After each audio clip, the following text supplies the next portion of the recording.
So just to let you know, there will be some economics. It's not technical stuff. It's just some general orientation. So I'll try and put this full screen with the aid of my glasses. This is an image from the Australian artist Peter Miller. Done, I'm pretty sure it was done with Midjourney. And as you can see, it's 2023.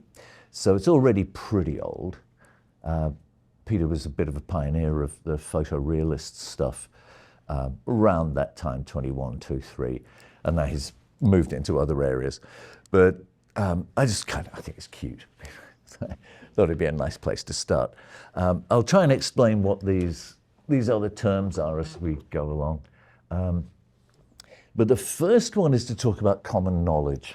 And this, I think, is what is probably the closest to professional formation that I want to get today. So this is going back to Karl Marx, the Grundrisse, in around 1850. Yeah, it's 1850 something. The standard translation is 1973. So he says machines are organs of the human brain. They're created by the human hand, the power of knowledge objectified. And that's the phrase I'm going to concentrate on. General social knowledge has become a direct force of production, and the conditions of the process of social life itself have come under the control of what he calls the general intellect, the allgemeine Wissenschaft.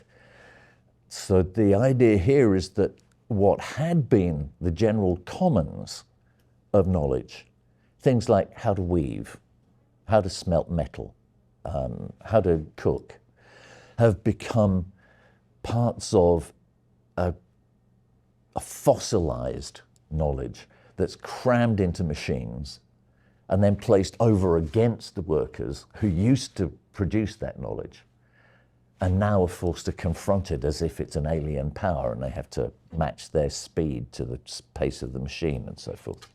So all those things that everybody knew, like how to boil water, have become steam power by the time of the mid-19th century factory that concerned Marx most.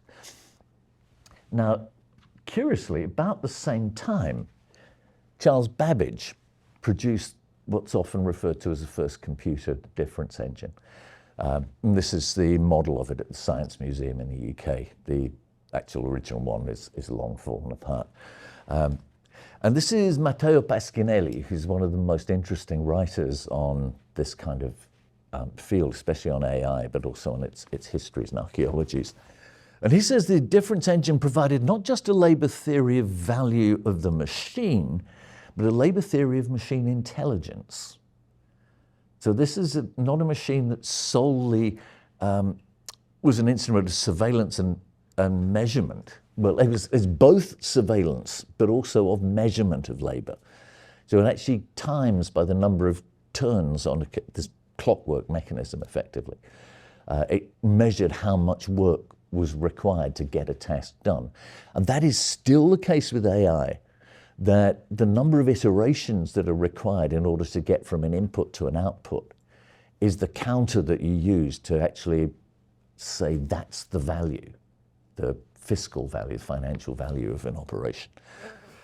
It's this idea we should consider and apply to the age of artificial intelligence and its political critique, although reversing its polarization in order to declare computing infrastructures are a concretion of labor in common.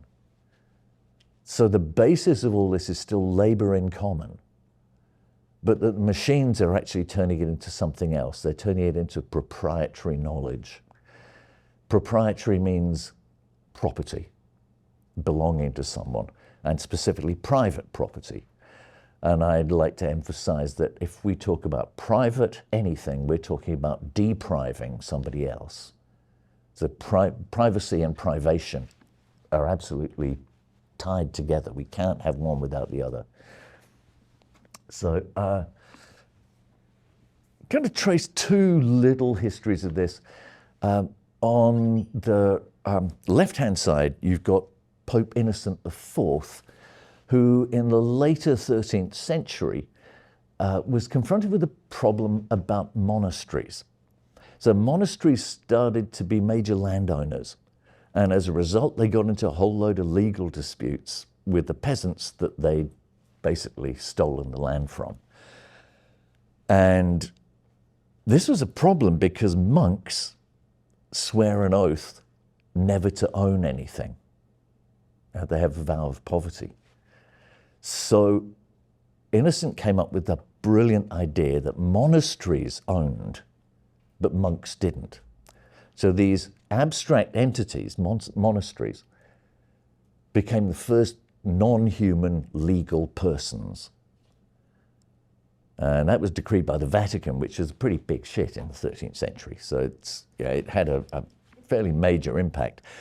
I think the first legal instrument in the modern period that does the same thing is 1844 in US legislation on patent law, where corporations are allowed to be the legal owners of things. Meanwhile, 1705, if I remember correctly, is the Statute of Anne, which is illustrated here. It's part of its opening page. An act for the encouragement of learning by vesting the copies of printed books in the authors or purchasers of such copies during the times therein mentioned. There's a time limit on copyright, even in that very first legislation. But it's really important that the printed books still retain the copyright of an author. So the person who wrote the book is supposed to be able to get some kind of a living from the book when it gets printed. And remember, printing is still quite a new, relatively speaking, quite a new form. Although it had become available in the 1480s-ish, I think, Gutenberg, it wasn't very widespread, and printed books were not much cheaper than manuscript books. So for a long time, they weren't very widespread. You begin to get them in certain urban areas like London at the time of Shakespeare in the beginning of the 17th century. But this is the very early 18th century is when mass literacy takes off, and in particular mass piracy. So this act was designed to stop pirate printers from taking books written by someone like Daniel Defoe and saying, we don't have to pay the author because we're just making copies.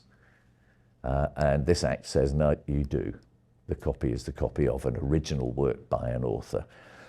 It wasn't in the UK until the 1860s that they began to recognize that publishers had legal rights inside a book. So when you write your first book at the end of your PhD or your master's, or you may have already written one, you'll find that you have to sign a contract in which you sign away some of your legal rights.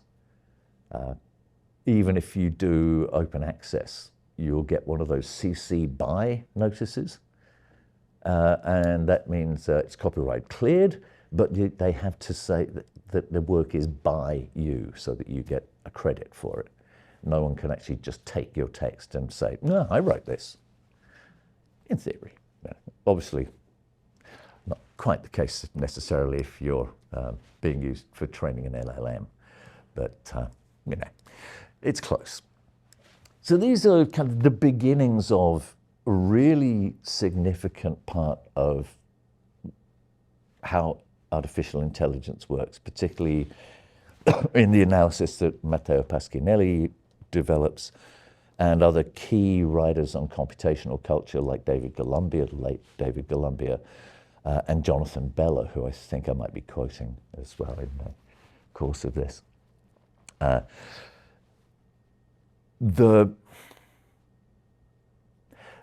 So I think the first phrase that you should write down, if you feel like writing down anything, is artificial intellectual property. This is the kind of crucial thing. It's about who owns the material in AI. Now, there's a lot of argument and a lot of debate, and there are many legal cases going on about content. So if AI generates a new text that derives from stuff that had been written by your teachers, for example, The teachers are often nowadays involved in mass lawsuits to try and get some kind of revenue stream from their work being taken and used for AI. But that's only for content. As far as I know, nobody is doing anything much about AI algorithms themselves. So to go back to Marx, what are those algorithms? Where did they come from? What are they? From Marx's point of view, from the analysis that Pasquinelli extends out of Marx, they too are part of the common inheritance of the human species that have been taken over, turned into artificial intellectual property, and then turned against their users who are excluded from understanding the way that these machines operate, but forced to operate with them in one way or another. So when I've told this story, I think, here already once, but I'll do it again. Some years ago, I was laying down the law about this to a Maori filmmaker called Barry Barclay. And he said, yeah, that's the difference between you Pākehā and us, is we know the names of our ancestors. And of course, this is just so obvious. This is what AI is, or any machinery. It is ancestral knowledge. It's all the accumulated wisdom, the mathematics, the logic, the language, the skills, the techniques, the know-how of all our ancestors that have been piled up and that we inherit as users of language and maths, etc. But it's been taken over and turned into a machine. And that, I think, is the other kind of brutal fact about AI, is that if on the one hand it is artificial intelligence, on the other hand it is also the general intellect. It is a common property of all humans. And I'm going to go on it to say it's a property of other things as well. So when you get into the post-war period, something really, I think, really significant happened in 1948. I haven't actually put a picture of it here because it's kind of the pictures are all really boring. It's the publication in 1948 of a paper called The Mathematical Theory of Communication by Claude E. Shannon, which is then popularized with a also equally unreadable book called The Mathematical Theory of Computation by Shannon and Weaver, who's his kind of popularizer. And 48-49 saw the foundation of the first of the great cybernetic conferences, the Macy conferences, and the beginnings of application of cybernetics principles to the construction of computational devices, in particular for the military. But also, it's the year of the foundation of the Mont Pelerin Society, which you very possibly have never heard of. Mont Pelerin is a place in Switzerland. And it was the founding conference of what subsequently became known as neoliberal economics. So it's where people like Hayek began their careers with some extreme statements about economics, which I'm going to get to in a minute. Now, one of the impacts the mathematical theory of computation has one of its clearer paragraphs right at the beginning, where it says, the problem of communication is the problem of getting a message from a sender to a receiver. Anything that gets in the way of that is noise. Okay? So it's a definition of noise. Noise is anything that interferes with the transmission of a message with perfect efficiency from A to B. Then he goes on to say, meaning is of no concern to the communication engineer. It doesn't matter what the message says. If the message says, phone your mother, or the message says, you've got the cancer all clear, or the message says, fire the A-bomb now, that is of no concern to the engineer.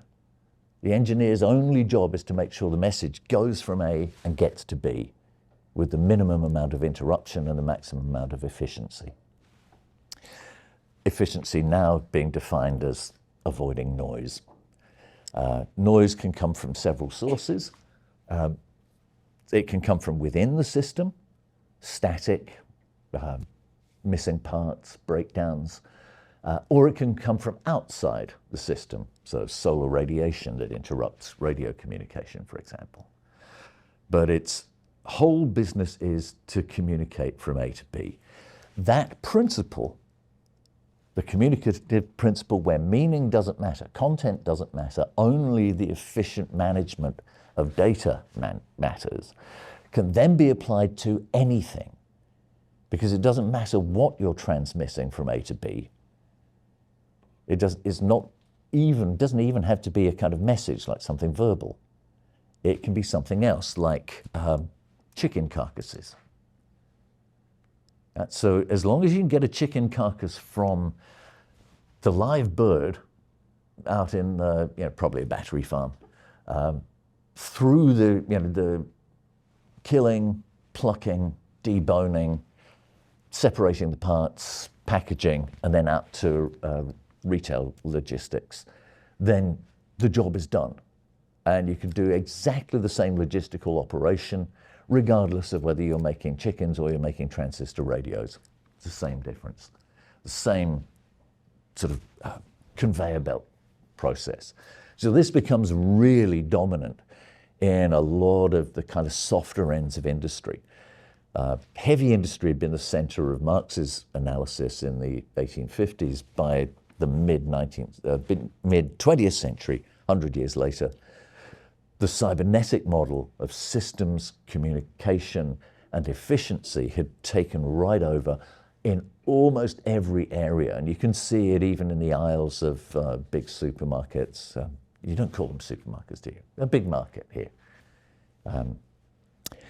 You see exactly the same principle. You look at the backyard of a market and you'll see the trucks coming in loaded with pallets loaded with this, that, and the other thing.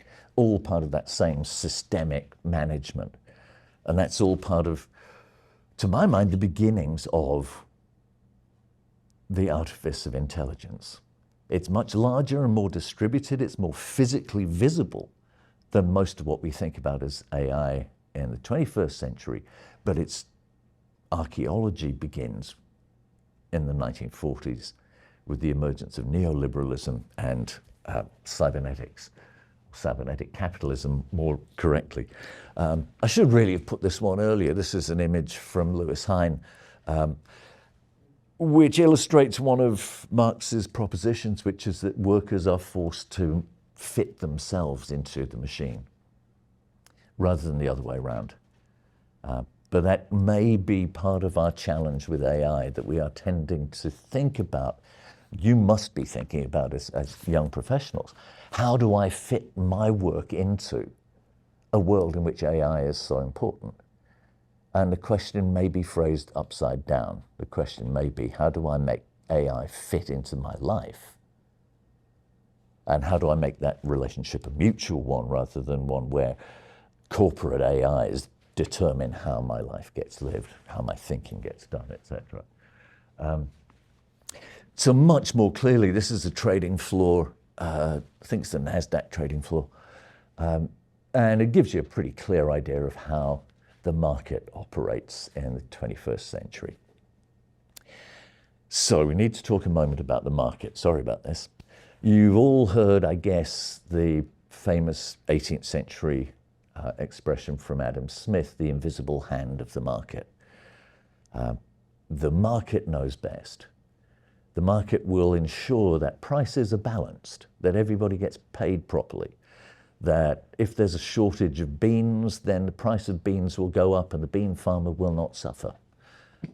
And there will be there will be other things that become cheaper at the same time, because the market knows best. It will balance things out automatically. Now, the neoliberals took this one step further, because they said not only is the market the artificial intelligence on a planetary scale, But for anybody to attempt to try to manipulate it is not only going to not work, it is ethically and politically wrong. So they drove a whole history right through to Donald Trump of an economic theory that says people are naturally stupid. And every time they try to manipulate the market, for example, by controlling the federal rate of interest, they will undoubtedly not only fail, but they are actually being ethically and politically bad people. So from Reagan and Thatcher in the 80s right through to contemporaries across, well, your southern neighbour, but many others as well, I have to say to a degree, Mark Carney, all have this fundamental belief that the market knows best and people are fundamentally stupid. The only thing people should do is just act as efficient economic operators inside a system which is far bigger and far more intelligent than they are. And I reiterate, all the stuff that goes into a computer or a network of computers like this, the market is a network of computers. It is fundamentally driven by algo trading. It's not done by smart people in Wall Street who go, aha, I'm going to invest in soybeans this year. It's done almost exclusively by computers.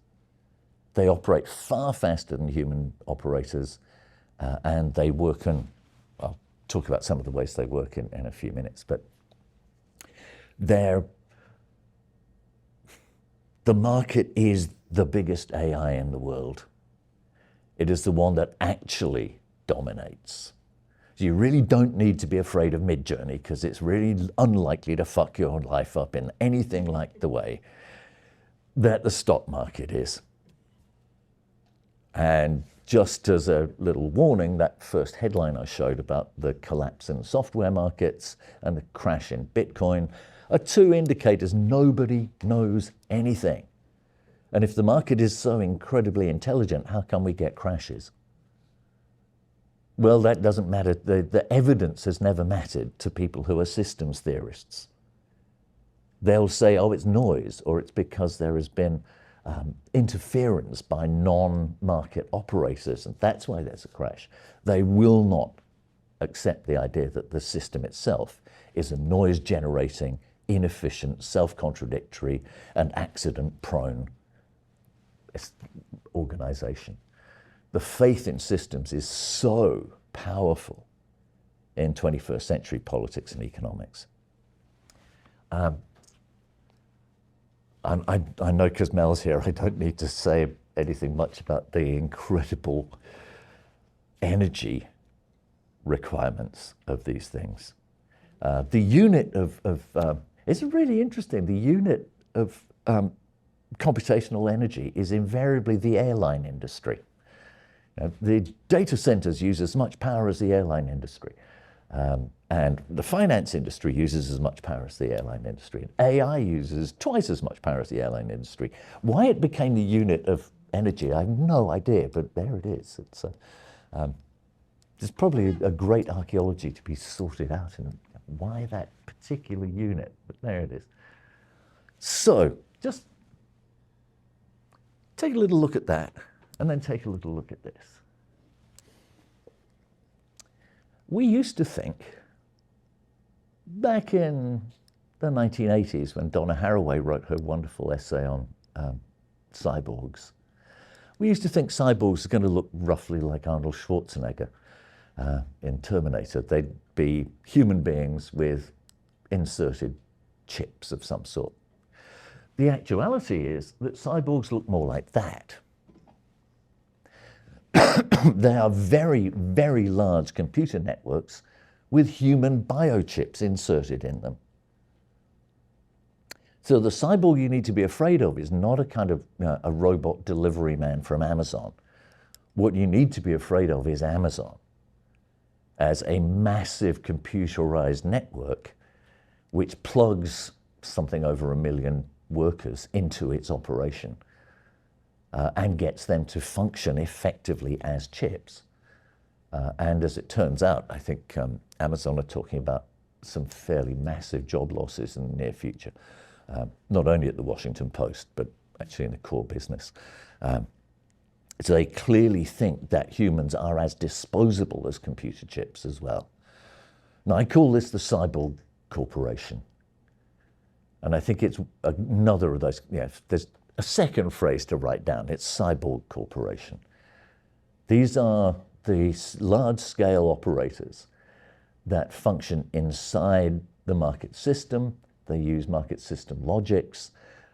They apply lessons from neoliberalism and cybernetics for the logistical management of message handling. And this is an example of a help desk. I'm sure you've all tried to use a help desk at one time or another. Just talk to the chatbot. Yeah, fuck yeah. And you can spend days going round and round these loops, which is massively efficient for the corporation. It means absolutely nothing to the user because you never actually get an answer. Is your question about shoelaces? No. If it's not about shoelaces, please ask another bot. And you can go on for days with those things. And this one, as far as I can see, has no exit point, which seems probably par for the course. It just goes on and round and round. It's a cyborg. It is there for the efficient management of getting messages, regardless of their content, from one point to another point, to another point, to another point, to another point, without any concern for the meaning, because that's not what communication systems are designed to look at. So these seem to me, cyborg corporations seem to be the second great guide to understanding what AI is about. Its real major deployment is not in consumer end applications like ChatGPT. It's in the management and design of logistical systems like this one for call centers. But if you look at the logistical diagrams for things like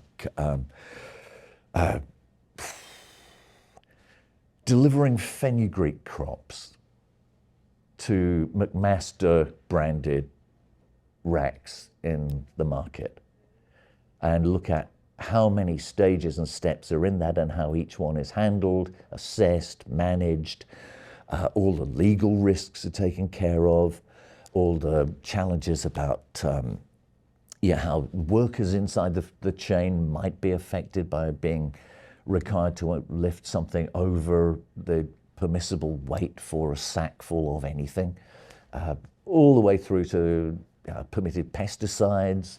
All of that will be in your logistical chain, along with which ports you're using, what routes your ships are taking, how you're sharing containers with other crops or other manufacturers for that matter. They are incredibly complex systems and they are not managed by human beings. Logistical software is way too complicated for humans. They're designed not to be driven by humans who are, if they have that level of skill, very expensive to hire and very difficult to replace. Whereas logistical software is, relatively speaking, cheap.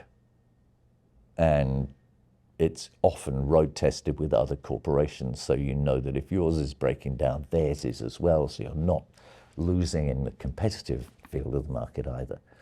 So there's a whole load of virtues to using highly intelligent software to drive things like logistical supply chains.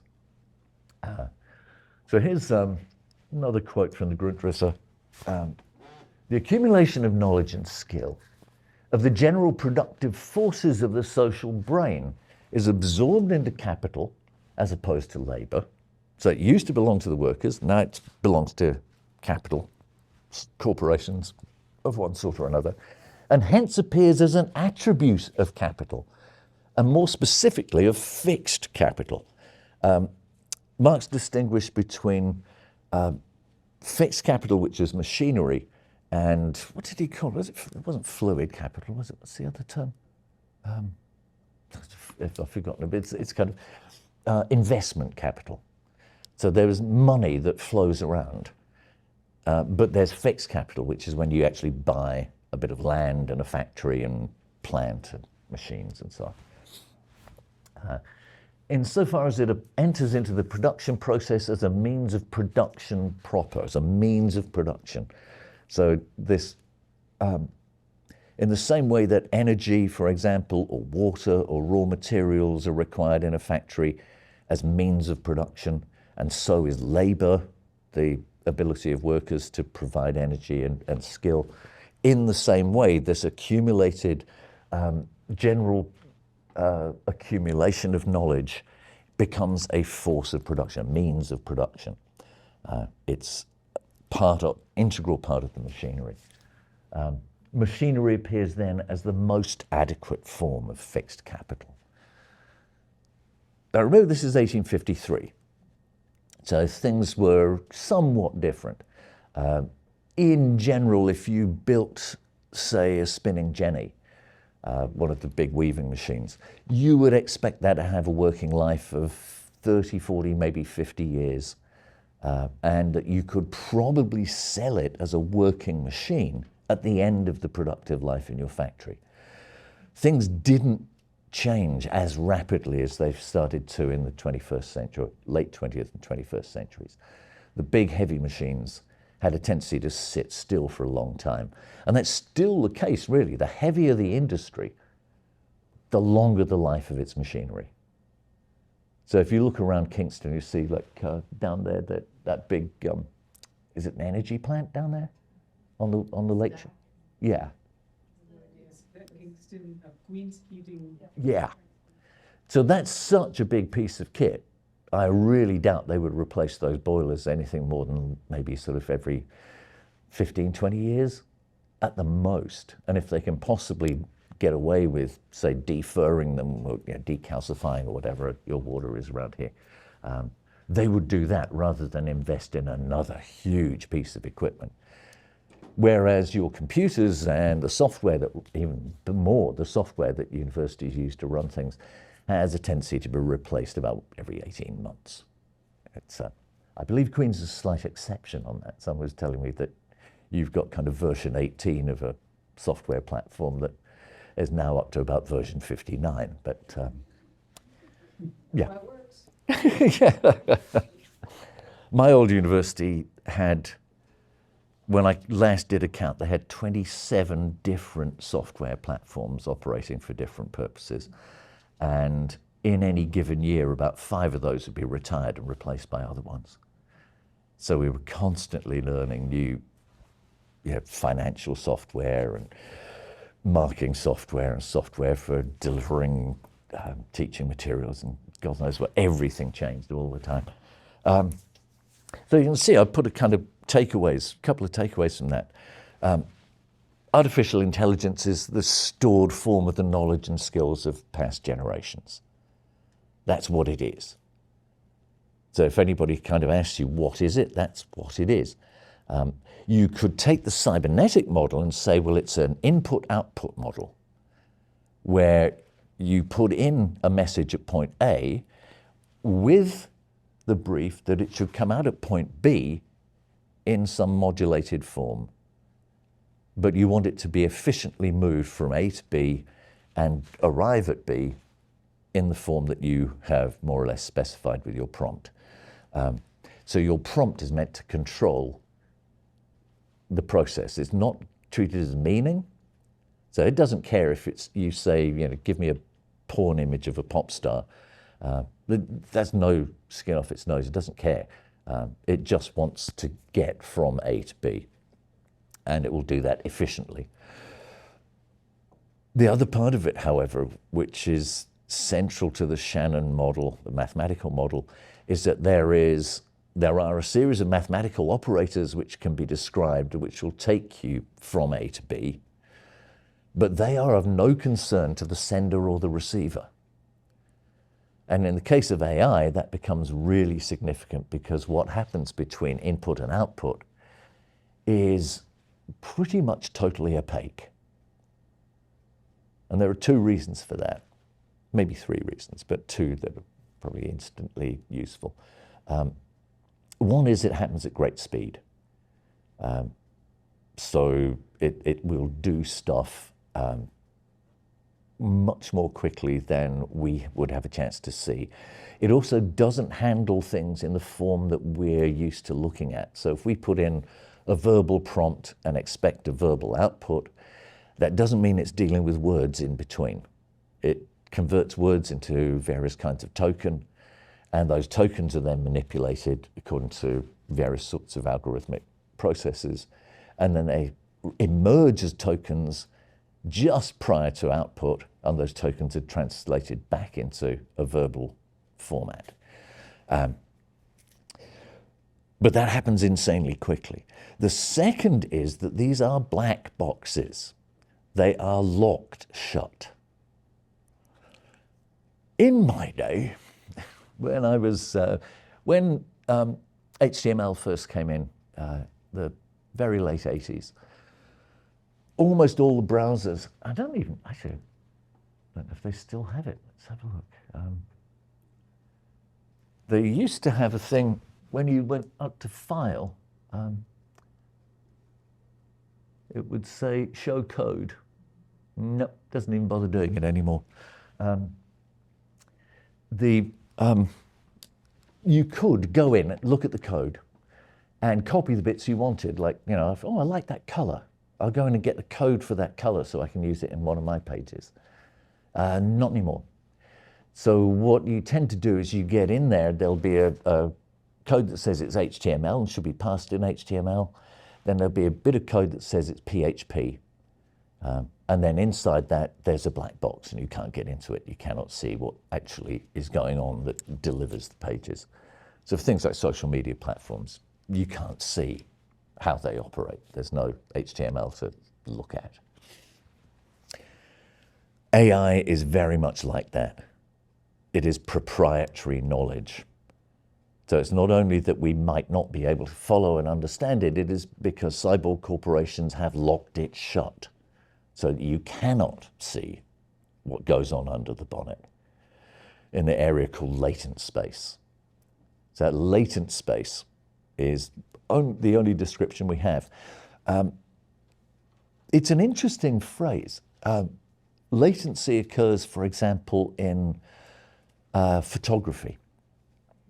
So you've got an event in front of you and you take a snap of it on a traditional old-fashioned film camera. And then you've got a negative. But the negative, especially color negatives, are not actually visible, or only visible in a very limited way and to really quite sophisticated ways of looking. So those are referred to as latent. And when you take them into a dark room and then you're kind of waiting for the image to develop in a bath underneath the stand, you're going through the period of latency. And then you get the positive image at the far end. And then you hang it up to dry and there you've got a picture you can actually see. That latency, which was a kind of physical delay between, and that's what latent normally means. You know, if we talk about seeds being latent when they're lying in the ground dormant waiting to spring up.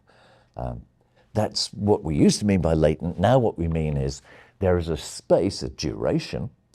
Typically it is measurable, but it's measurable in femtoseconds between input and output when the processing goes on, and we are excluded from knowing what the processing is. It's like you were locked out of the dark room. You could never go into a dark room and actually watch the images swim into vision. An experience you should all try and have, by the way. It's one of the most magical things, is being in a dark room watching the image appear on a sheet of blank paper.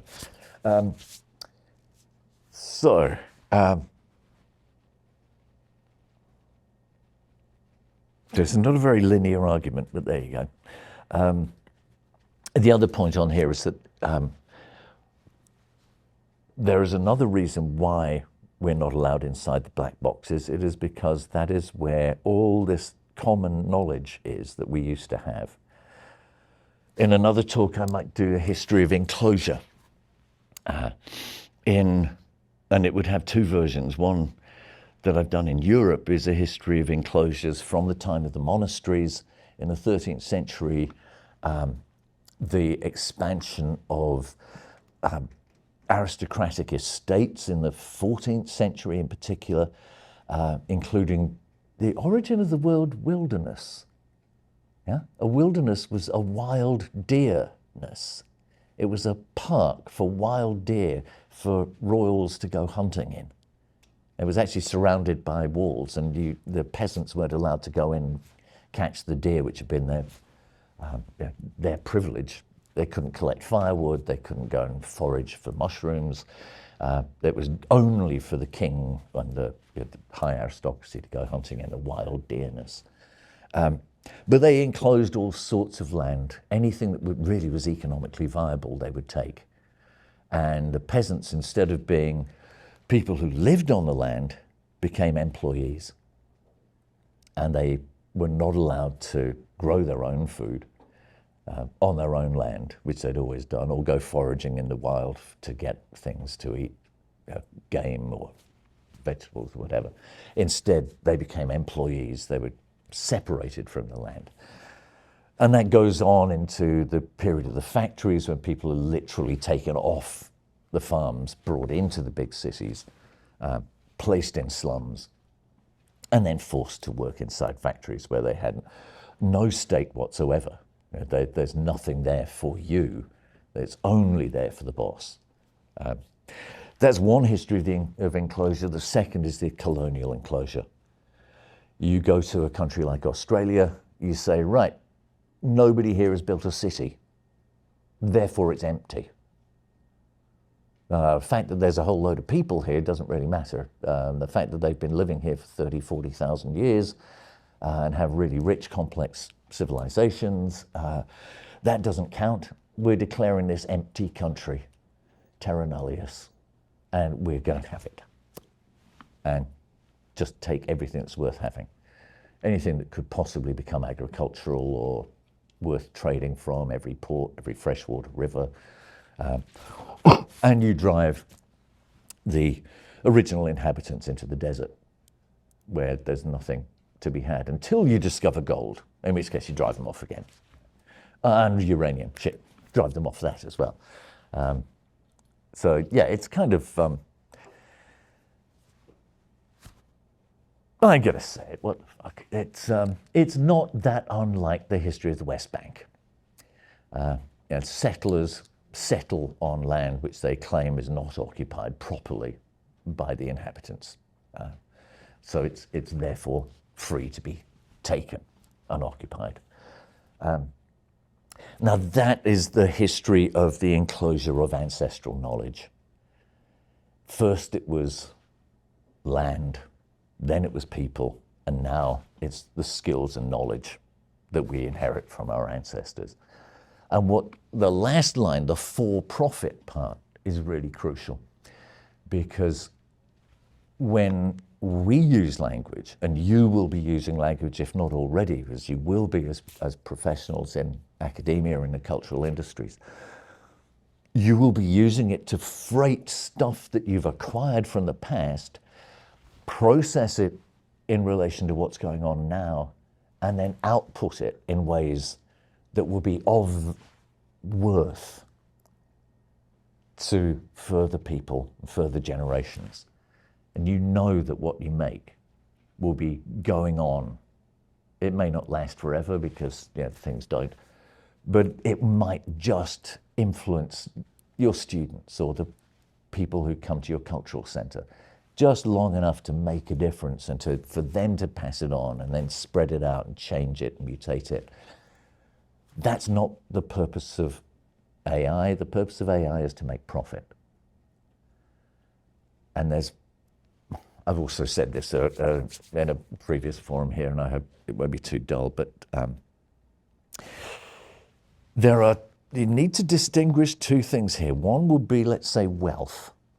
Now, wealth is things like clothes and food and housing and good music and good friends and a pleasant beer at the end of the week on a Friday night. That's wealth. Profit is money. And money is not good things that make you feel good and you can share. Money is money. It's numbers. It's purely mathematical nowadays. We abandoned the gold standard in, what, 1920s? 71. 71, it's as late as that. Wow. Yeah, I think the UK jumped off in 22, but that's probably because it was trying to cope with its empire. So 71, so that's a good 50 odd years now. And since then, there isn't a thing. You can't go into the bank and say, give me my money. I want to see physical stuff in my hand. You won't get it. You've got numbers. And those numbers just kind of whiz around the place. And mostly in terms of those financial operations and algo trading, they disappear into bunkers. Bunkers with names like AWS. But is Jeff Bezos eating and sleeping and living better than everybody else? Well, yeah, marginally. But you cannot spend that much money. I mean, Elon Musk is worth apparently $1 trillion.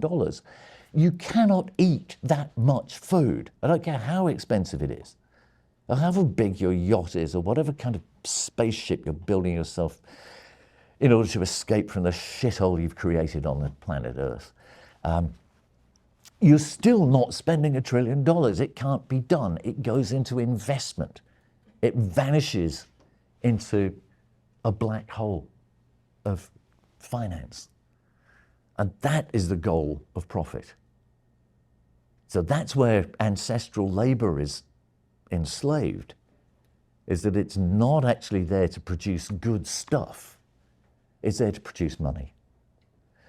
So we can get into a lot of conversations about, I hope we might, about Turing tests and passing the human level and whether generative general intelligence is going to be possible. But those are only steps on, they are meaningful steps on what is otherwise a systemic trajectory whose goal is to get money from A, the consumer, to B, the billionaire, with the maximum amount of efficiency. And if that means in the process they have to deliver a few bits of food and housing and things, they'll do that. But basically the task isn't to make people live nicely or to create pleasure or meaning or anything else. It is to get money from A to B. And that is the artificial intelligence of the market. So just to make things worse here, just because it isn't depressing enough yet. So this is another kind of set of Marxist terms, and I've slightly adapted them here. See, there's a quote there from Panayiotakis, one of the leading critical thinkers in contemporary economics. Capitalism has not only commodified the means of subsistence, thus achieving capital's formal subsumption of consumption, it has also used scientific research, advanced techniques, and cultural resources to reconstitute consumer preferences in ways that serve capital. So the formal consumption is the bit where, formally speaking, in order for me to get the things that I want, I have to join capital, earn some money, go to the store, buy the thing, and create some profit for the people who are selling it to me. So that's formal.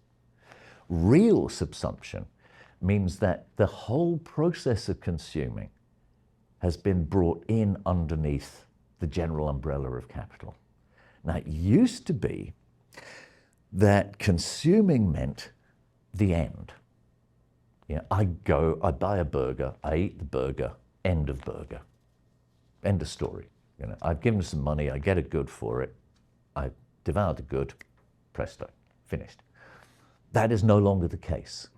Nowadays, I earn my money, I go buy the burger, I choose which of the 58 options I want with my burger. Those are recorded, and then they're sent up the line as part of a statistical set of knowledge, a numerical set of knowledge, basically an artificial intelligence concerning not only my preferences, but the preferences of everybody who eats at the Port Tavern. So now there is a really full-on real subsumption, to use Marx's terminology. It's not just formally I go, I do my work, I get paid, and really I go, I do my work in the form that I am told to do it in, which is real subsumption. So now it's not just I go, I pay my money, I consume, but it's I go, I pay my money, I create more value by producing information. And the information is then harvested and turned into profit. So this is another aspect of this. I want to emphasize it specifically because when we become data producers, so one of the things that humans are really good at is being random number generators. So by and large, computers can do most things better than us. Heavy machinery can lift more. Cars can go faster. Computers think quicker. But the one thing we're really good at is being unpredictable.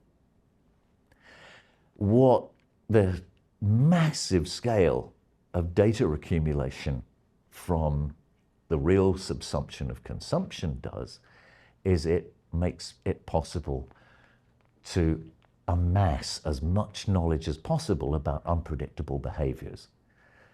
And I use that Facebook page as the background because there are all sorts of buttons to click there. And I'll probably click half of them accidentally, really unpredictable. But a lot of them will be like likes and swipes and upvoting and stuff of that kind, all of which gets accumulated as part of the massive hoovering up of data. The general intellect hoovered up all the accumulated ancestral knowledge about language, maths, logic, skills, know-how, techniques. The real subsumption of consumption hoovers up all of our knowledge, skills, cares, interests, passions, love affairs, hatreds, political opinions, turns them into numbers and assimilates them. We are becoming increasingly like ancestors. One of the risks of that is that we become predictable. Because if you've got such huge amounts of data about what humans do when they're acting as random number generators, you begin to get to the scale where, especially with computation being as fast and cheap as it is, you can predict what's going to happen next. Now, up until about 2002, 2008, somewhere in that area, one of the key things about large-scale computation was precisely risk management and prediction. So the idea was that you tried to check out what risks does my corporation face and how do I just head them off at the pass, anticipate them, make sure something else happens. Nowadays, that's no longer the case because everybody can afford to predict. It's really cheap, really quick, everybody can do it. You're not going to make a profit by predicting shit. You're not going to make sufficient profit, given another great Marxist tenet, which you can probably take with a grain of salt, the falling rate of profit. You keep on making a profit, but the rate of profit goes down. So if you made 1% 10 years ago, you get 0.1% this year from the same process. So the rate of profit goes down. So you need to find new sources of profit. The new source of profit in the 21st century for the last 15, 20 odd years has been mass data accumulation from social media and on point of sale and so forth. So there are some options here. One is to think about noise. I'm not going to do that because I think it's going to take me too long. Oops, gone the wrong way. So let's talk about some of the practices that go on with intelligence. So one of them is the overfit problem, which is explained here.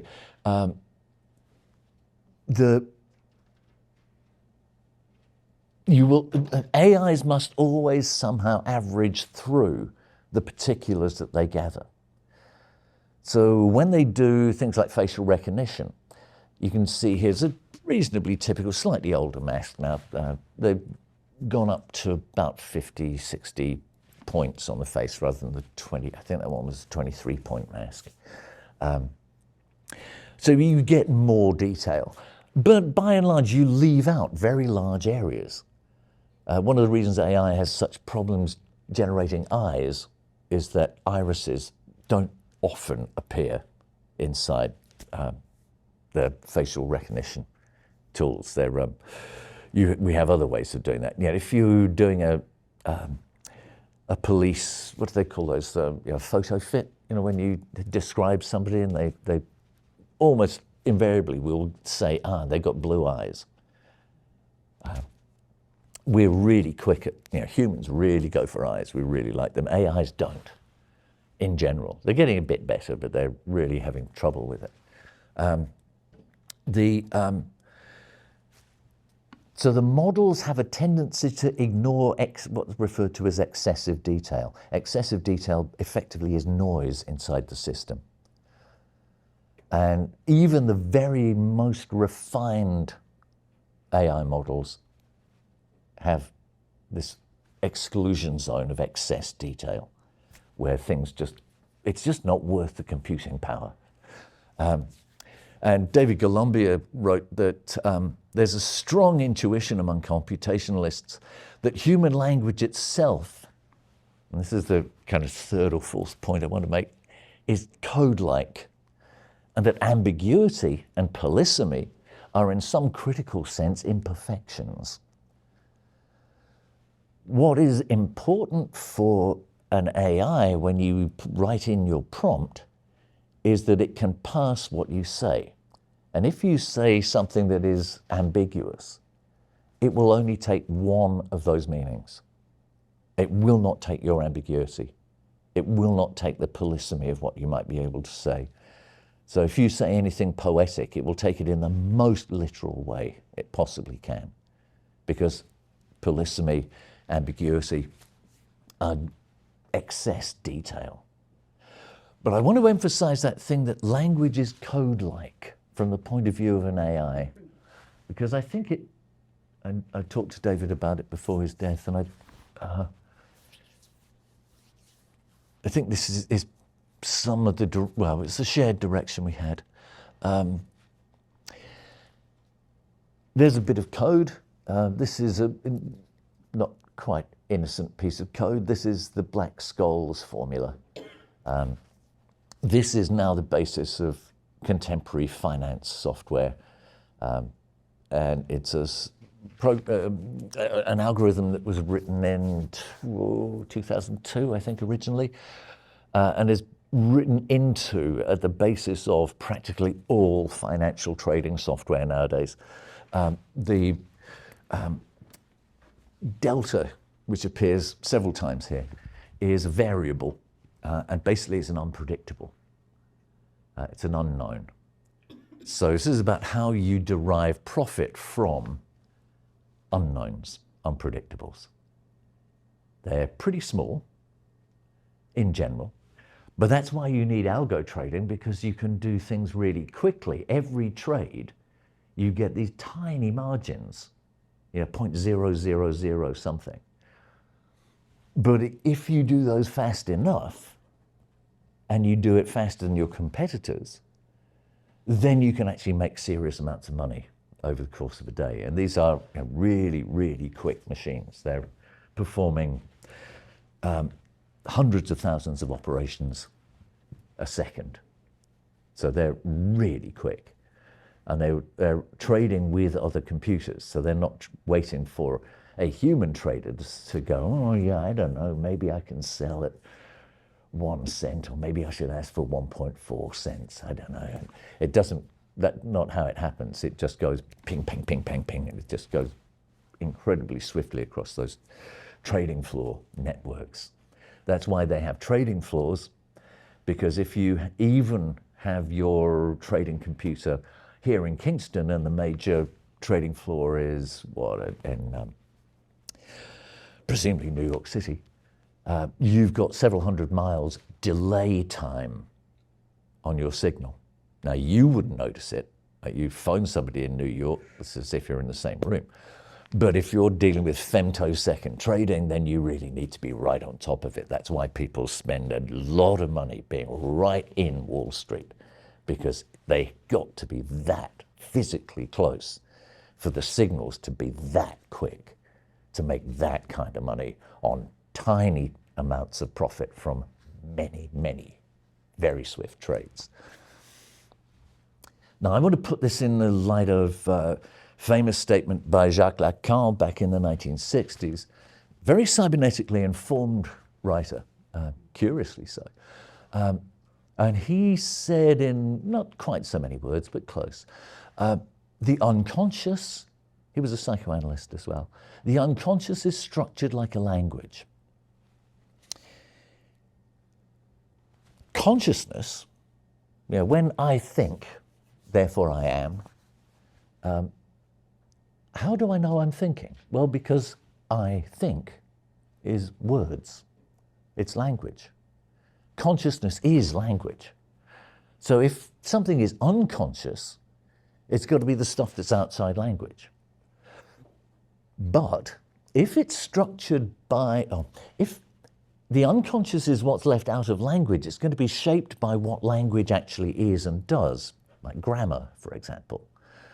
So the unconscious will be all the stuff that's excluded, but because it's excluded by conscious language, it will have the same kind of upside down version and the same structure as conscious language. So my dreams are likely to have stories or sentence-like shapes or metaphorical shapes like conscious language, but they're unconscious. So they're shaped in the same way that language is, only the upside down.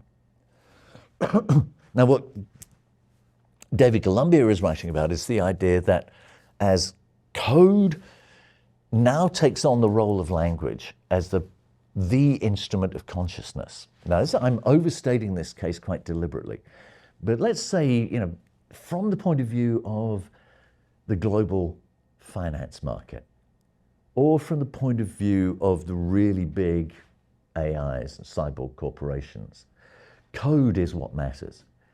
It's not what the CEO says or does. You know, Elon Musk can babble complete nonsense and does all the time.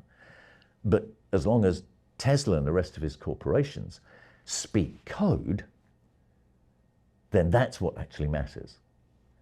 So what is happening there, according to David's line of thinking, is that code is now the most significant part of consciousness. It is where rationality operates. It's where reason and science and technique and technology and finance all operate as code. So what is left out of code is meaning. So we already saw right back in 1948 with Claude Shannon. But meaning isn't just kind of left out. It's not merely excessive detail. It's excessive from a very specific point of view, the point of view of things that can be turned into numbers. So it's only the things that can't be turned into numbers that are left out as the obverse, the unconscious part of code as consciousness. So David's kind of argument is that insofar as language is a self-replicating mode of ordinary consciousness that we have in this room, as opposed to the kind of consciousness that's running on my laptop, then our language is shaped by its exclusion from that universe. It is the unconscious of code. Or more broadly, we're the unconscious of code. Yeah. Hi. I have a burning question. I wouldn't have stopped you. No, please. It wasn't so burning. Please stop me. So, several things I'm trying to connect dots. We spoke of cybernetic capitalism and I'm guessing, and this is in the same context as the Manhattan Project, which was evolved from logical positivism, which didn't give much emphasis to meaning, just knowledge production, and hence the atom bomb, right? And it's in the same decade that there's this shift from scientists and engineers working on things without realizing what they were doing and then being remorseful about it. So when you look at cybernetic capitalism, which was around the same time, is there in that system a shift from meaning? Because as per my understanding, there is no two fucks given about, sorry for my language, for metaphysics in a closed system. And when you were talking about markets and cyclical, movement of products, of finance, of money, of data, where is this consciousness really fitting in there? Like, I'm a little bit confused. Yeah. Like, what was that shift from just data circulating within a system to this consciousness that you're referring to, which is quite fascinating. I'm just bowled by this. Yeah, it's genuinely confusing because it's not, it isn't complete. It's not like, it used to be this and now it's that.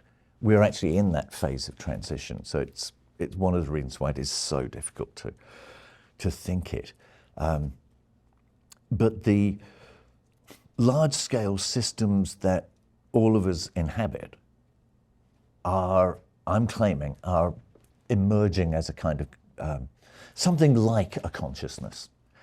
They are all the things that, since the Renaissance in Europe in particular, and through the colonial period of European expansion, have been really crucial. They are like reason, logic,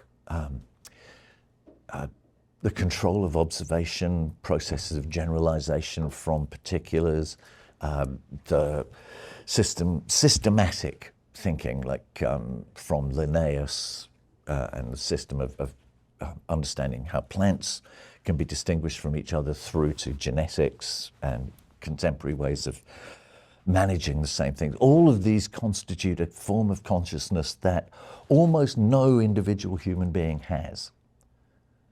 So for the vast majority of us, we might possibly acquire expertise in one of those fields.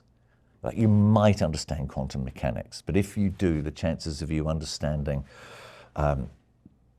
phytogenetics is minimal. You either do one or the other. But there is this consciousness, I call it, say, science, for example, that knows. So it knows the molecular structure of orchids, and it knows the heat signature of a black hole. And it knows these things simultaneously along with all the other things it knows. So there's a kind of a consciousness that is more than, other than, displaced from humans. That's the kind of consciousness I'm trying to understand. I think it's been gestating for the whole period. I tend to be a bit of a Marxist, so it's, I tend to say it's to do with the rise of capitalism from the 15th century onwards. But you could say it's a history of colonialism. You could find it in the history of power, if you're a Foucauldian, or other kinds of explanatory mechanisms. But I think the phenomenon is there that what Foucault would call discursive structures have been evolving according to their logic, not to the logic of or the requirements, needs, desires of human beings, but according to internal logics, and they have increasingly become autonomous of the ordinary lives of ordinary people. So that's what the distinction I wanted to make between the kind of code consciousness, that it belongs to this this other, I believe, increasingly corporate, but you might think of it also as discursive or as a power-based thing that has distinguished, not actually groups of people. There are beneficiaries and people who are victimized, but that I don't think is the point. I think it's, you know, the beneficiaries are just functionaries the same as everybody else. They just happen to have better jobs. But I don't think Musk is in control of doodly squat. He can't control his own mouth. So, yeah, and how on earth he would be expected to control complex things like the operation of batteries and road power and things. No, that's not feasible. So we're not dealing with humans, we're dealing with a non-human. So I'm calling it cyborg because it's an easy term, I guess. What am I? What am I? Yeah. I kind of need to know. I mean, I'm a 62-year-old lesbian going to university for the third time. Yeah. I'm a full-time practicing artist. My parents are dead. I don't know what any of that means. Like that last slide, right? Like, you know. Yeah. I'm just curious. No, it's really true. And I'm going to try to just hurtle towards an ending because obviously it's time to go. The third thing so there's this, there's ancestral knowledge, which has been increasingly stolen, and even the knowledge of the living stolen and turned into this general intellect. There's a second thing here, which is about non-conscious bodies, and this is something that is really excluded. I take this from Marie-Louise Ungerer, but and Catherine Hales writes about it, a number of phenomenologists write about this. It's the idea that there are huge parts of human bodily functions that have got absolutely nothing to do with consciousness, but they're not unconscious either. So I know how to balance. I'm doing it right now. I can stand on one leg and balance. And I'm breathing. I'm slightly perspiring, sort of slightly attractive fashion. And I'm digesting. I had breakfast a few hours ago. I'm doing a whole load of things that I am not conscious of. So those are almost all things that link me to my environment. Things like balance, which connects me with gravity. Things like my hair is growing, and it grows. You know, your hair grows more in the summer. You know, it knows when there's sunlight. I don't. I never think I must get my hair into the sun. I do now. Yeah, but you know, your fingernails grow faster at certain times of year, different weather conditions, and it does it without you thinking about it. These are kind of, this is because human beings are integrally part of our environment. This is my other big shtick, so you have to, again, take me with a grain of salt. This is the River Itchen just near where I live, and one of the things that really strikes me about it, really helps me think this through, is that all these non-conscious things that are happening in me, like the way water moves in and out of my body. I think, what are we, 70-some% water? Where is it coming from? Where's it going? I mean, I know the immediate bits where I drink and I go to the toilet, but where is all the rest of it? How am I connected to the entire water cycle, the whole hydrological cycle? How does that connect to the solar cycles and the planetary cycles and everything else? All of that it's actually operating in my body in a really, I think, genuinely cosmic way. I always just feel so much better at a full moon. I've no reason for it. I just do. I've observed it. I really love the time of year when I can see Sirius. And I've lived on both hemispheres, so I know it's completely different parts of the year. But I love it. I just love to be able to see Orion in the sky. It makes my heart lift. And I think everybody has stuff like that. I've observed it because I spend a lot of time thinking about this stuff, but most of it is hugely unconscious, and I'd never have thought of half of it if it hadn't been for people like Marie-Louise. And what strikes me about that is that it belongs to the intelligence that is not human, that it is like affect theory, for those of you who've come across this. There are people who think affect theory is mostly about a better way of thinking about emotions, but there's another form of affect theory which says affect of currents of energy that flow through the world and pass through our bodies and on their way to other places. And I tend to be on that side of things. So the intelligence that makes a river find its way through a landscape, the intelligence that makes certain kinds of trees and shrubs and things grow along this, it's a slightly artificial river, I admit. It's a famous trout stream, so it's been very carefully preserved by people who like fishing. But it's a beautiful, clear chalk stream, and it's full of wildlife, and the hedgerows are full of all these trees. There's fields on either side, and water meadows, which are used for grazing. But along the river, there are all these really quite densely wooded bits of shrubbery and things. So you can see a couple of things here. So this one here is a buddleia. They grow wild, and they attract butterflies. So all along the Itchen, there's a corridor for butterflies. Some of them really rare that don't exist like half a mile away from the river. But you can find them the entire length of the river, which is about 40, 50 miles. So it's that intelligence that makes all these things work together. And that means that when I go walking along the Itchen, which I do most days, I'm there, and it's for me, it's with me, and it flows through me, and that's the water I drink, and it's, on occasion, it's the fish I eat. So it's, all of that is, this is integral. So this non-conscious doesn't stop at the body. So this is, I'm trying to answer your question here, that the who am I, or what am I, is partly I am what is structured by these large-scale operations of code, discourse, capital, cyborg capital. I am also the bits of me that can't be captured, that I'm kind of aware of, to the poetry.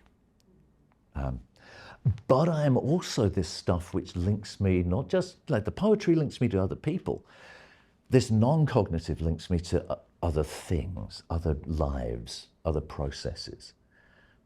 I tend to call them gods because I find it easier to think with, but it's just my way of doing things.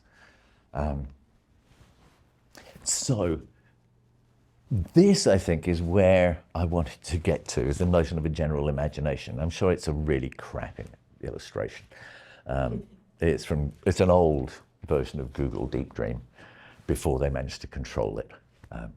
But at this point, it was just generating patterns out of nothing, basically. So I'm going to suggest that it's not so much what we are as what we might be, and what a politics might be like in face of AI.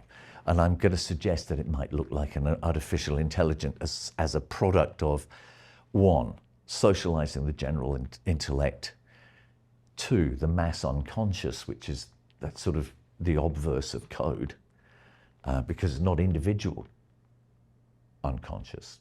That's still pretty much about sex and family life. But the mass unconscious is what structures as this kind of subject of code. And a general non-conscious. If we pull all of those together, our relation with estranged ancestors, with our estranged selves, and with our estranged ecologies, if we can find an imaginary way to do that, that's what I mean by the general imagination. It's what I'm looking for as the project for the future. So aesthetic politics extends the political life that I want. It would extend beyond like what is good for humans, and would say, if it's going to be good for me, it's got to be good for ancestors. You might have read Walter Benjamin's wonderful lines where he says, if the enemy succeeds, even the dead will not be safe. Yeah. our task is not just to liberate ourselves, it's to save the ancestors. But it is also the case that if we are going to survive, and we and our ancestors are going to survive, then we also have to ensure that our planet survives, because we're not going to survive without it. Which means we have to find an imagination, because it doesn't exist. Historically, we are all split from our ecologies. You know, we're in a room like this, we're wearing clothes, you know, we're hiding from the winter, sensibly enough. But we're on stolen land. We're really deeply alienated. So we have to imagine what it might be like if we didn't. That's the beginning, I think, of politics. And it is, that I think is not so much what we are as what we're capable of. That it's you know, another world is possible, as they say in the World Social Forum, or many other worlds are possible. And that's the first step, because like, there's something Jameson has said several times, and I think even he doesn't know where he first heard it. It's almost impossible. It's easier to imagine the end of the world than it is to imagine the end of capitalism. And the word I want to capture there is imagine. I think he is correct. We can imagine the end of the world. We have grave difficulty imagining the end of capitalism. But what we should be trying to do is imagine what a better world would be like. And that, I think, is about how we don't necessarily reject AI, but we actually bring it on board as something that we need to make work with us, not as our bosses. It's not like we should renounce all machinery. You know, just because machines are owned by capitalism, we should stop wearing shoes. It's, is there a better way that we could relate to the ancestors that doesn't involve them just being slaves to profit? Is there a better way than that? And the first step to making that occur, I think, is the imagination. And that's where AI fails, contemporary AI systems, applications fail spectacularly, because they are forced to make a profit. Whatever else they do, they are there to make a profit. If we get over that hump and we think, now what else could AI do if it didn't just have to make money for pharmaceutical corporations or lawyers or finance traders? What else could it possibly do, and how could we make it work with the restoration of human relations with ecologies? Yeah. I don't have an answer to any of this. I'm 72 years old, I'm retired, I no longer have to give a fuck about a lot of these things. But I am at the point where I can just say, yeah, what if?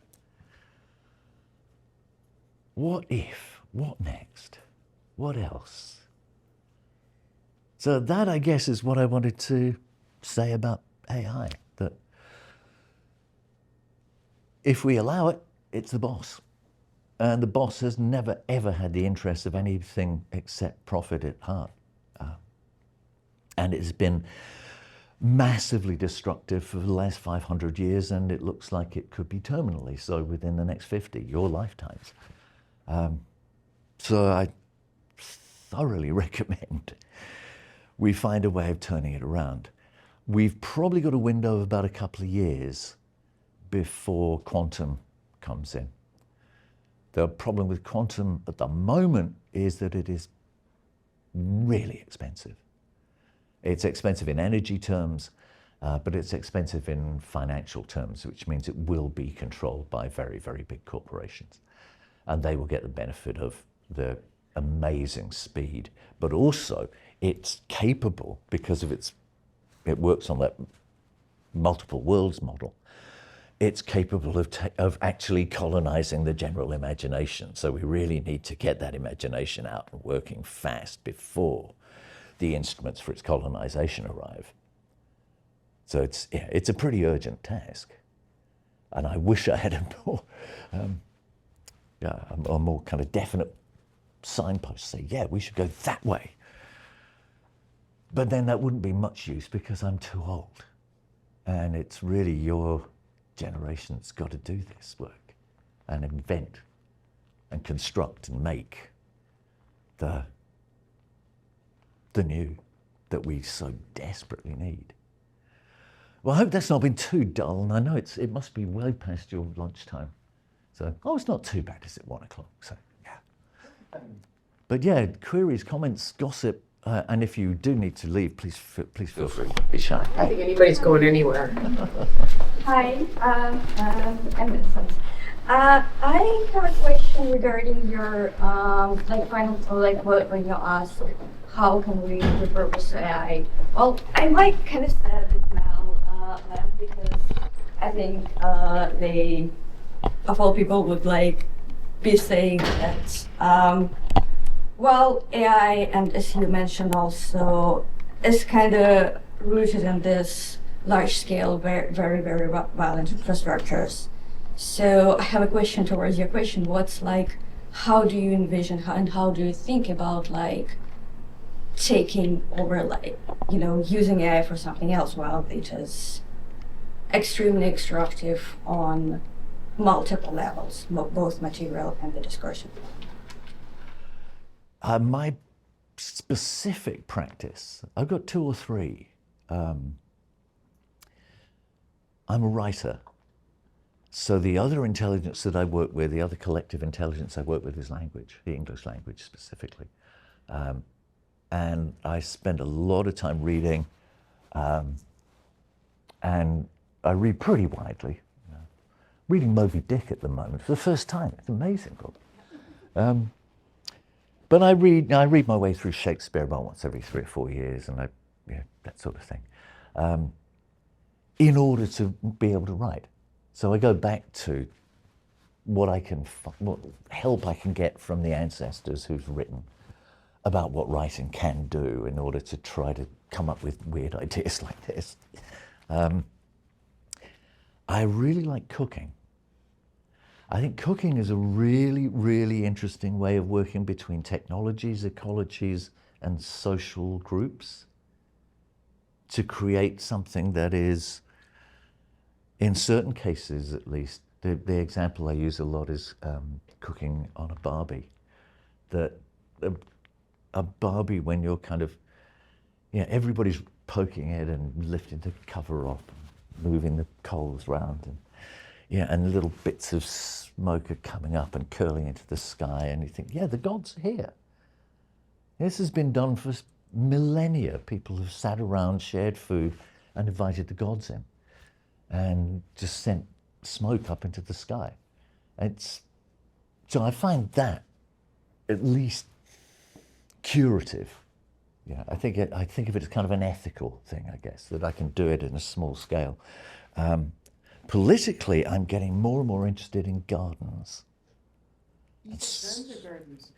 Gardens, social gardens in particular, like allotments. You have allotments here, don't you? So, that kind of thing where people are getting together, they're working with all sorts of tools, they're working with often very demeaned nature. So the land that is made available for allotments is often kind of post-industrial. You need to do loads of work to just get the soil back, and then you work with the people in the row next to you, and they say, I have really good success with this kind of runner bean, or do you want some seed? And that sort of social sharing, the working with technologies, that could be everything from pesticides or techniques and know-how about how to run a compost heap, and then obviously you're dealing with plants that have got enormously complex histories of domestication, hybridization, evolutions and mutations of all sorts, and they have done the same to human beings. Human teeth are directed towards certain kind of plants from way back in human history, from the very earliest domestications. The way we work with butterflies and birds in a garden, and honeybees, all of that is to be able to work across those different phyla in a garden seems to be really interesting. I was talking to a friend in Prague. I'm going to go and do some stuff with them there on gardening, and he says under socialism in the old Czechoslovakia, they used to have communal gardens because they were forced to. But now there's a really big movement to restore allotments because a lot of the old social gardens were taken over for commercial use after the fall of the wall in '89. And now there's a really big social movement to return to having social gardens where people can make their own stuff and to socialize, I guess. I find that as a political model a really interesting one. And I'm sure you can find others. I had a wonderful PhD on the politics of the dance floor back in the days of Acid House. And I found really persuasive. I think there's a huge raft of social cultural activities that are capable of producing other worlds. They may be very temporary, they may be geographically limited, but making those kind of temporary autonomous zones, a zone which is spatial and a temporary which is time, but have that moment where you can at least imagine what comes next, I think is vitally important. How to scale that up is, as we've been talking about this before, how to scale that up to genuine, huge scale political change is a different issue. But I don't know, it's not quite an answer, but it's dancing around the edge of your question. So thanks. Oh, please. I know you skipped over it for sake of time, but I would love to hear like a little snippet of what you were going to say about noise before. Yes. Yeah. Golly, where to begin? Well, I think the first thing to recognize is that noise is defined by what it isn't. It's by exclusion. The second is the recognition that it has two modes, one internal to a system, one external to the system. The external, I think, is reasonably clear from the stuff that I've been saying, because I've been concentrating on that. But the internal noise is I think, really intriguing. So I guess the nearest I got to talking about it just now was talking about the propensity of the financial system to crash. So it's the big flamboyant crashes are relatively rare. And there's an argument that the 2008 crash, which was pretty spectacular, has not yet finished. And that the kind of echoes of that mighty fall have been ping-ponging about if you look at the sort of the chart since then, you've obviously got the pandemic, which made a huge difference to the way that markets operated. But if you take that out of the equation, it's still been ping-ponging about madly, much more so than it was before 2008. So the lack of stability on global markets has been really noisy because it's a noisy system. But if you then split it out into national markets or sectoral markets, you find the degree of noise is actually really, really different. So subtropical African markets have had an insanely wild ride. And at certain moments you think, yes, I could just about link that to political or economic changes, but they're not very well matched. Some of the things that have occurred in Latin America, the markets rose under Bolsonaro, they sank on the election of Lula da Silva, but then they restored. And even under Bolsonaro, they were ping-ponging up and down like kind of rabbits in a cage. So the idea that this, which is meant to be the most intelligent system in the world, the one that is utterly and absolutely trustworthy, is actually not so. And that not only on a kind of decade-long cyclical scale, but also on practically an hourly level, it is racing up and down like somebody with one of those terrible tachycardiograms, you know. It looks like they're on permanent heart attack and has been for 20-odd years. So it's, to think of that as somehow stable and normal is kind of, I don't think it can be done. I think you have to understand the system is radically noisy. And there is, I think, conceptually a way of thinking about it. The notion of signal in communication theory, that message that goes from A to B, the notion of a signal is that the signal that leaves A is significantly identical to the output at B. So it is the same message. Now, there are some ways that you can play with that. Say, you can make known transformations to the message on the way, but fundamentally the message remains the message, and it is identical to itself all along the journey. When Frege looked at this, as a mathematical philosopher, amongst other things, said, everything that exists is identical to itself. This is in particular true in numbers. So 1 is 1, 2 is 2, 3 is 3. They're identical to themselves. So what about things that don't exist? Well, in mathematics, the symbol for the things that don't exist is 0. Therefore, I define 0 as the non-identical.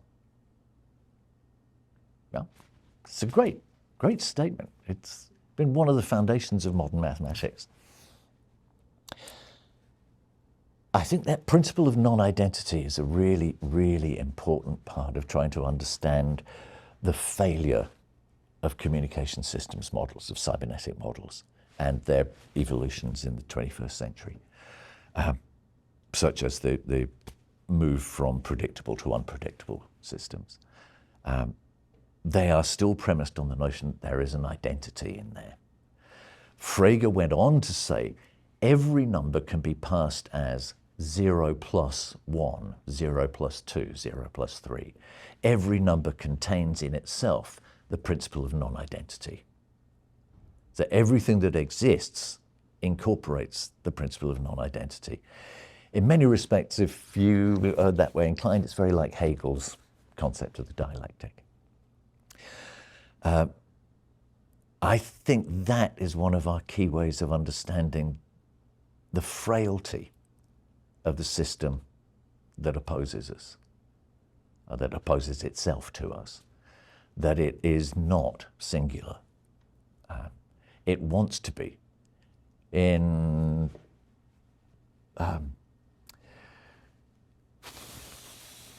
what would it be, about the late 16th century, God still ran everything. By the middle of the 17th century, man ran everything. So the move from Tycho Brahe, who believed God was revealing the new star that appeared in his night sky, to Galileo, who said, no, the Earth is not the center, the sun is the center, and men know this, or man in the singular. But he wanted to, and now it's science in the singular, knows this stuff. So there's a kind of monotheism that runs through this. The one, the self-identical, that does the knowing. Now, we already know that, for example, man is a deeply scarred, gendered, colonial, European, able-bodied, cisgendered, etc., kind of construct. And we have no faith in it because we know that it is multiple. And I think that we only need that next step to say that is also the case with AI in all its guises. So the interior noise that it generates, such as those kind of tachycardiograms of financial chaos, are generators of understanding this system is incapable of sustaining itself. If necessary, it will take the rest of the planet down with it. It's certainly the trajectory it's on at the moment. But it does mean it is defeatable because it's internally shattered. It doesn't cohere. And the epidemic of mental illness is another symptom that the human individual has been under siege for at least 30 odd years. It's not, mental illness is no longer a kind of minority activity. It's a hobby that you might engage in but might not. Nowadays, everybody's fucking got some kind of profound unhappiness. And it's not because we are flawed, it's because we are part of a system that is actively producing the most unhappy people it possibly can, because we're better consumers that way. We're more unpredictable. We generate better data. Now, if we were all normies, there wouldn't be anything much to sell us. So we have to, I think, engage with those things. That sort of your profound question about what am I, is it's a really important one, because it's like that's the not knowing that, not having an answer to that, certainly not having a singular answer, is what makes it possible to think, write, study, produce professional practice in ways that recognize that multiplicity. That's why I like the word imagination, because it's another bit of Freud. Freud has this wonderful description of fantasy where he says, the real thing about fantasy is not, I fantasize that I am. He's got this story about a child is being beaten. Somebody comes in with a dream and all they can remember is the phrase, a child is being beaten. And Freud explains this means, A, you are the child and you're being beaten. B, you are the child and you're being loved, or at least fucked. C, you are beating the child. And D, you are fucking the child. And you are all of those things simultaneously, because that's what fantasy is. It's not this or that or that or that. And it's not this, then that, then that, then that. It is all these things simultaneously. So imagination for me is kind of that fantasy structure, that it allows us to be animals, to be highly technologized, and to be deeply inwoven with our ancestral inheritances simultaneously, even though all of those are estranged from us by history and the social formations that we live in. So to imagine how that could be is, I think, the initial stage of action. But it starts in that non-identity, which is where I think noise is. Noise is so deeply anathema to communication because it's non-identical, because communication wants itself to be really clear, really efficient. This exists, that exists, and this thing travels between A and B, and it exists in between. And if that's not the case, everything's over. It's kind of like how in market theory you have a equilibrium, the idea that all the rational actors through buying and selling, they can reach kind of like this middle, but noise is almost like a form of chaos, or thanatos, kind of like this thing that can't be determined, that can't be so in a way it's if people are noisy, they're not rational, self-interested actors. They're people that are complicated and they have the unconscious impulses and whatnot.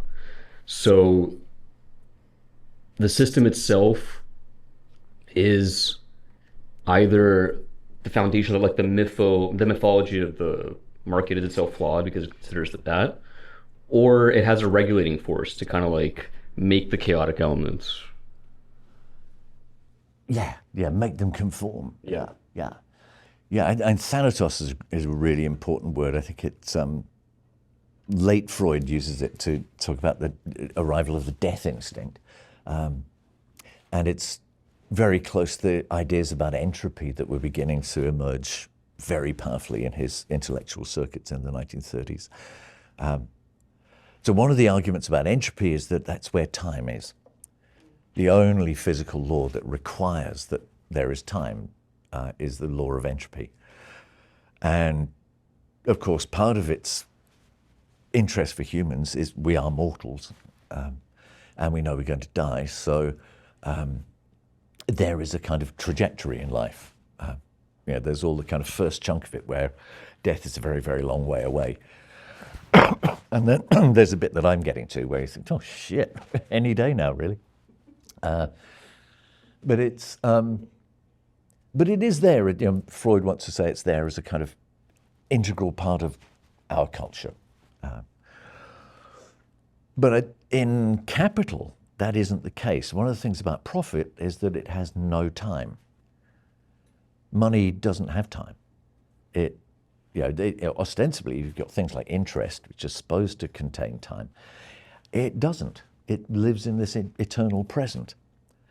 And that's why imagining the end of capital is so difficult, because capital itself says, I am. Like God, I am that am. That's it. There isn't anything else. So I think reintroducing time, that dimension of thanatos, of entropy, and entropy, of course, another term for noise in cybernetic thinking, as it developed especially during the 50s with people like Norbert Wiener and von Neumann, and indeed in the Manhattan Project, actually.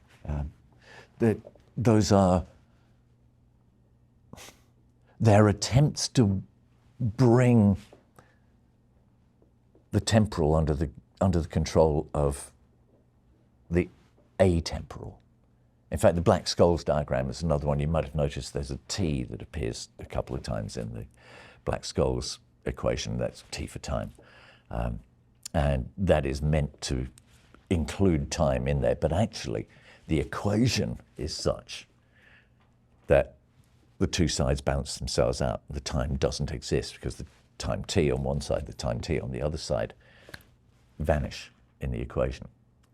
So they're self-cancelling. So the notion is that there is a self-identity to the eternally present, and getting over that is the other part of it. You're absolutely right. Yeah. Yeah. So we spoke about, I say we because I think we're all in it, but you spoke about ancestral knowledge and how it's encoded in AI. What do you think, or rather, how do you imagine, so I call that, for the purpose of succinctness, say disembodied ancestral knowledge. And then there's, of course, the very embodied ancestral knowledge in indigenous peoples and, everywhere in animals, in birds and plants. So how do you imagine this kind of embodied ancestral knowledge kind of informing that kind of encoded, disembodied ancestral? With difficulty. Amongst my Maori teachers when I lived in Aotearoa, New Zealand, there was a really strong tenet that Pākehā white colonists have taken everything. They're not having our culture as well. It is just politically wrong to try to steal indigenous ways to solve European problems. And I must admit that does make things much more difficult. Because you, on the one hand, like everybody else in the kind of decolonial movement that swept through left intellectual circles for the last 20, 30 years, you want desperately to learn from indigenous knowledge. At the same time, Maori was a slightly different case because the Maori fought the British Empire to a standstill and won. Now, it's an extraordinary history. But when you move to Australia and you meet people like the Yolngu that I was speaking of the other night, then there's a phrase that describes it. So, colonization wasn't an event, it's a condition, it's a structure. It has never ceased. Like the Nakba, it's not something that just happened once. It is this ongoing structure and shape of condition of being. So to then exploit that by saying, yeah, now I think I'll just take your culture from you as well. That's, I think, would be wrong. And maybe I think it probably would be bad medicine. That we would not cure a Western disease with an indigenous cure. So we have to find other ways of doing it.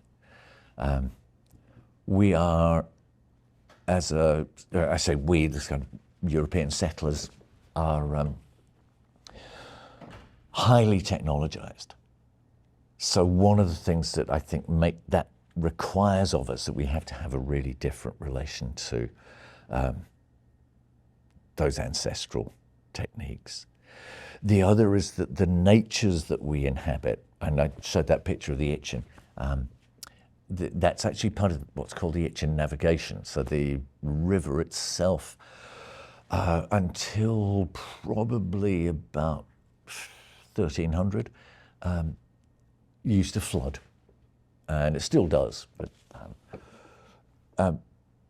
so they cut a channel that would drain the water meadows from Winchester south to most of the way to Southampton, and where it flows into the sea.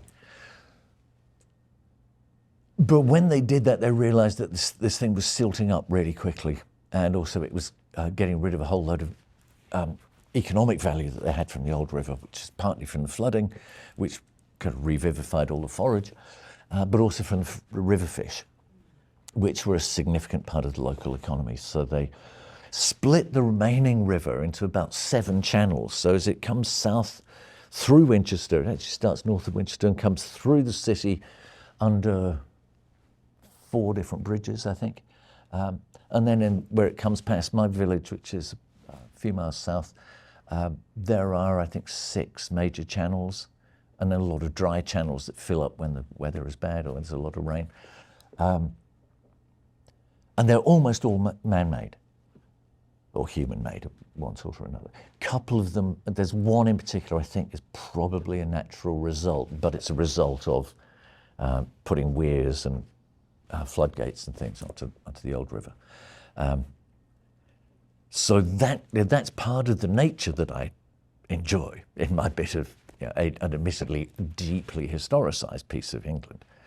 There have been people there's an Iron Age fort just across the other side of the river from us, and the Romans were there, and etc. It's been inhabited forever. I think the Pilgrim's Trail, which runs through Winchester, was Neolithic, so it make it at least 8,000 years old, something like that. It's time of Stonehenge. It goes from Stonehenge through Winchester up to the Kent coast. So it's very, very old. That means it has been managed and manipulated, and practically everything there. So the cattle there. I've gotten very interested in I was doing this talk about stars the other day. One of the constellations I'm fascinated by is Taurus. And Taurus has got a little kind of triangular mass, the Hyades, and then it's got 2 horns out here, Elnath and forget the name of the other star. You think these horns are really, really long. They're just, it's out of proportion. It's because it's not modern cattle. It's an aurochs, like those Minoan friezes. The horns were really, really long on the ancient ancestors of cattle. So the ones that I see are definitely not the ones that would have been there when the first Neolithic traders were moving between Stonehenge and the coast. And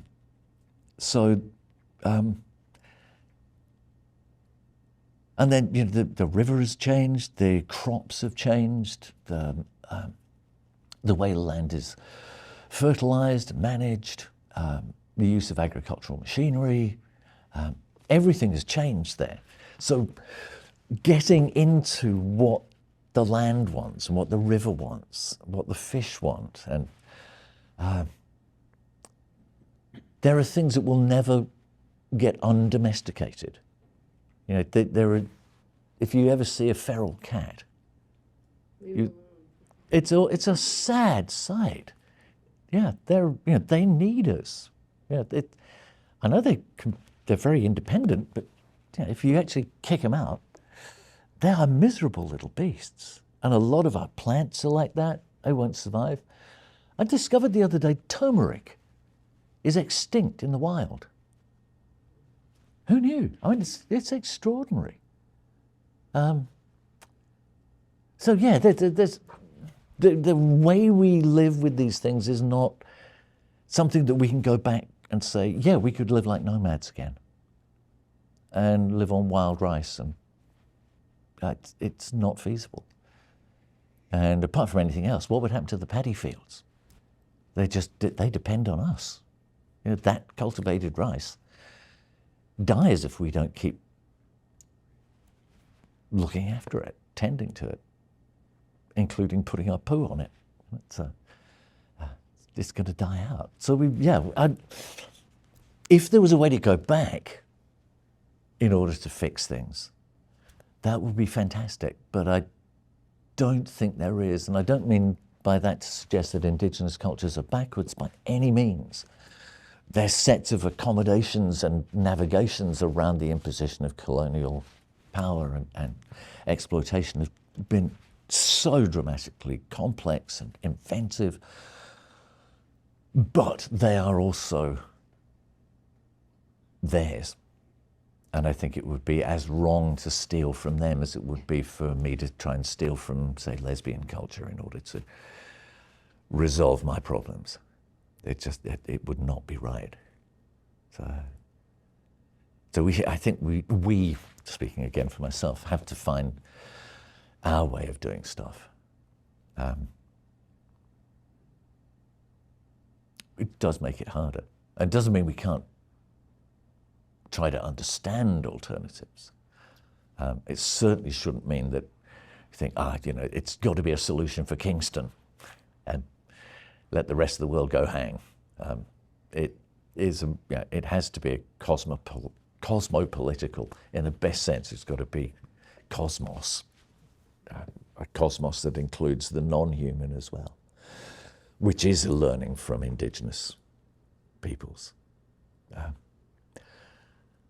But exactly the practices that would do that, I think ours are going to be significantly different.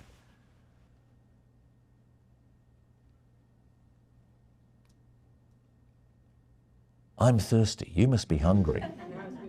Councillors are standing by. Hey. Oh, thank you.